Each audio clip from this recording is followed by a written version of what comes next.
Welcome back to My Hero Academia Anime Review. This is special number 8. This is reviewing the 208th chapter of the manga, The Fourth Set Concludes. Yeah, I will talk about this when we get to the end of the chapter.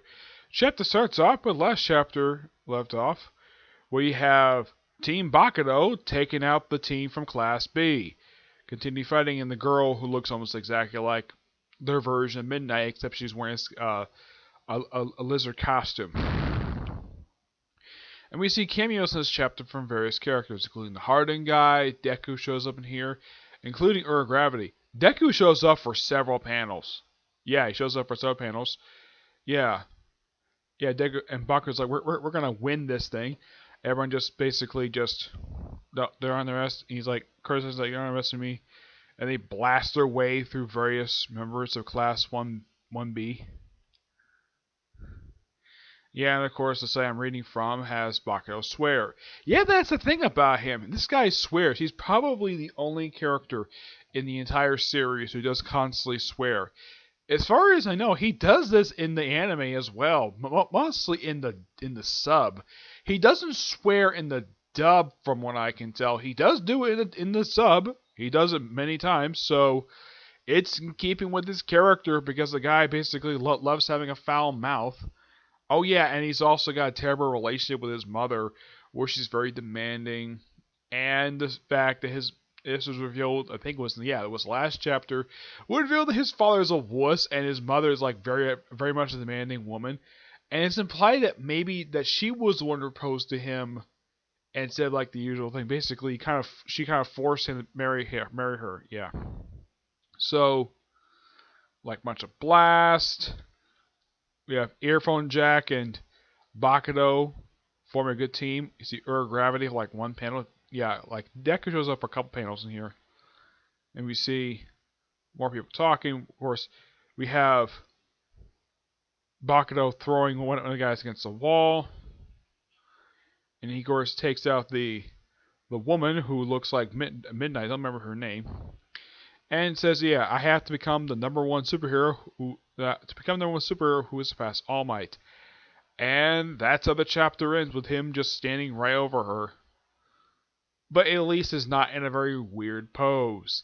Yeah, I've seen it in a few stuff I've read, where whenever a woman is lying on the ground and the guy is standing like on top of her, at least like at her feet, usually put them in very weird poses. Like there's this infamous panel from Titan/Young Justice Graduation Day, where after Donna Troy is killed, her body is basically where her rear end is right in front of the Superman robot, which is the one who killed her, right in front of his groin. Looked like it was very weird sexual pose.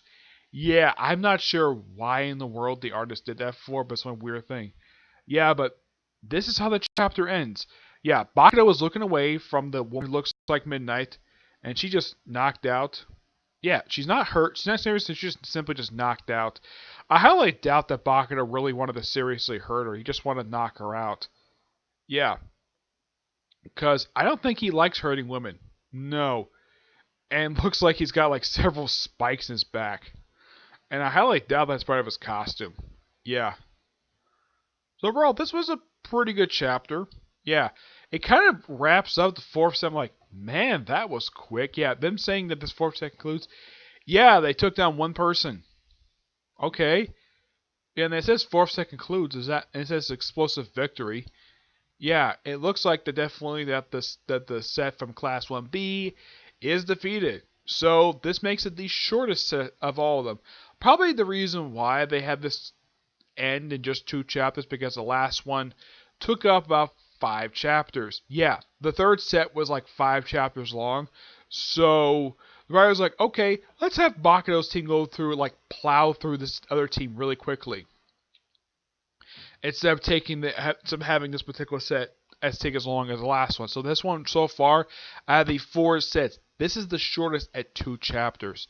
So it looks like possibly that Deku's team will in fact take up the last set of this particular arc. And this arc has been going on now for at least about 15 chapters. No, 16 chapters. It's only 16 chapters so far.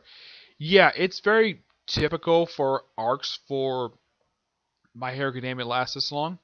So this could also become the second longest arc of the entire, well, third or fourth longest arc of the entire series. The longest arc is still the internship arc of 41 chapters. So this could be one of the more longer arcs in the series. It could be as long as the UA Cultural Sports Festival, which that was like a little over 20 chapters. Yep. So that, oh yeah, I give this book a rating of 8.5 out of 10. It was a pretty quick read to get through. Yeah. So that's it for this particular review. Yeah. As for other reviews planned for today, this was the only one I was planning. As for any other videos, wait till tomorrow. I'm hoping to do reviews for Dragon Ball Super, One Piece, Boruto, and the next volume, hopefully, for High School DxD. Aside from those 4 videos, I may be able to do a comic corner. Maybe. I haven't decided yet. It depends on when I get through these next 2 trades I've got. I purchased several trades today, so expect to see some reviews for comic corners in the near future. Yeah. Those of you curious, though, why I have not done a comic corner the past couple weeks, because I didn't have any trades ready to review. Yeah, so I have trades, I just need to read them first, then I'll review them. I have enough to do probably about 3 to 4 videos, at least. Yep. But until I see you in the next video, bye.